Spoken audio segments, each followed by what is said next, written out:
is a realistic job interview conversation between the boss and the candidate. Listen it carefully and improve your English speaking skills. Good morning, Ms. Carter. Please have a seat. Good morning, Mr. Bennett. Thank you so much. How are you today? I'm doing well, thank you. A little excited, but happy to be here. That's good to hear. So, Emily, before we begin, can I offer you some water or coffee? Water would be great, thank you. All right, Emily. Let's start with a bit about you.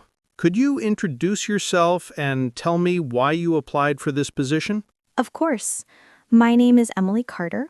I recently graduated with a degree in business administration from Greenfield University. During my studies, I completed an internship in a marketing firm where I assisted with social media campaigns and client communication. I applied for this position because I admire your company's innovative approach, and I'd love to be part of a team that values creativity and growth. Nicely said. You seem enthusiastic about joining us. What do you know about our company? I did a bit of research. Bennett Solutions started as a small consultancy about 8 years ago and has now expanded into 3 branches. You focus mainly on helping businesses improve their digital presence, right? That's right. I like that you did your homework. So tell me, what do you think makes you a good fit for our team? I'd say my strengths are communication and adaptability. I enjoy working in fast-paced environments and learning new tools quickly. During my internship, I was often assigned tasks outside my comfort zone, but I handled them well and received positive feedback from my supervisor. That's impressive. Could you give me an example of a challenge you faced there and how you overcame it? Sure. Once our team had to prepare a presentation for a major client, but the lead designer fell sick the day before. I took the initiative to redesign the slides overnight, coordinating with the content writer to make sure everything was consistent.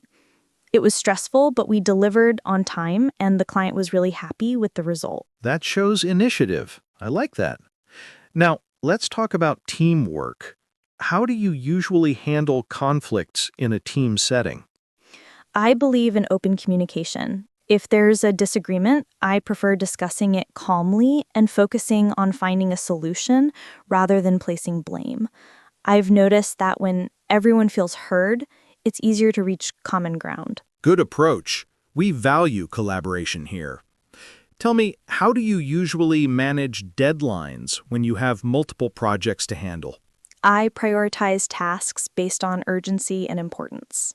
I use tools like Trello or Google Calendar to stay organized.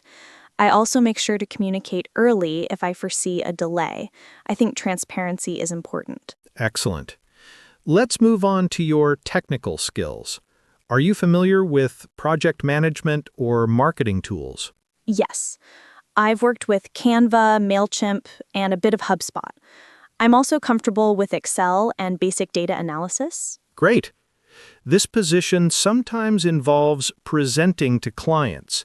How comfortable are you speaking in front of people? I actually enjoy it. In university, I was part of the debate club, which helped me become more confident and structured when presenting ideas. That's good to know. Now, let's switch gears for a moment. What motivates you at work? Growth, definitely. I like feeling that I'm learning and contributing to something meaningful. Recognition is nice too. Even small appreciation goes a long way. Absolutely. Everyone likes to feel valued. So, where do you see yourself in, say, 5 years? Ideally, I'd like to grow into a managerial role. I want to lead projects and mentor others once I've gained enough experience. That's a solid plan. You seem ambitious. I like that. But tell me, how do you handle pressure? We sometimes have tight deadlines and demanding clients. I try to stay calm and focused. I usually break big tasks into smaller ones to avoid feeling overwhelmed. And if I'm stuck, I don't hesitate to ask for help. I think it's better to collaborate than to struggle alone. Smart approach. Now, Emily, let's imagine this scenario.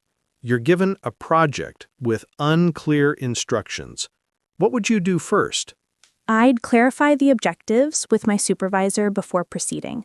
Once I understand the expectations, I'd outline a plan and confirm that it aligns with what's needed.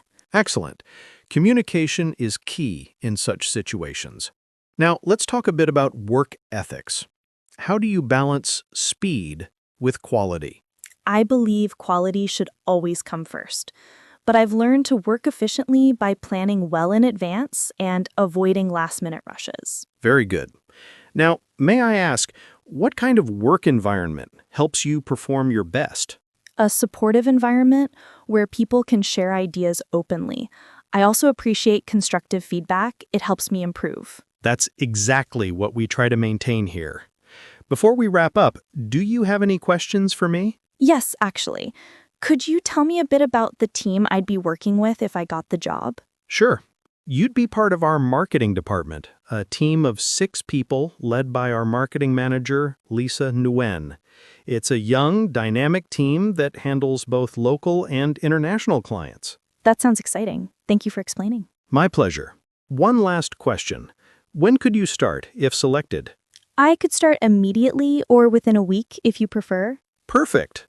All right, Emily, that's all I had for today. You've given very thoughtful answers. I can see you've prepared well. Thank you so much, Mr. Bennett. I really enjoyed the conversation. Likewise, we'll review all candidates this week and get back to you soon. I look forward to hearing from you. Have a great day. You too, Emily. Take care. Subscribe English Paper to learn English.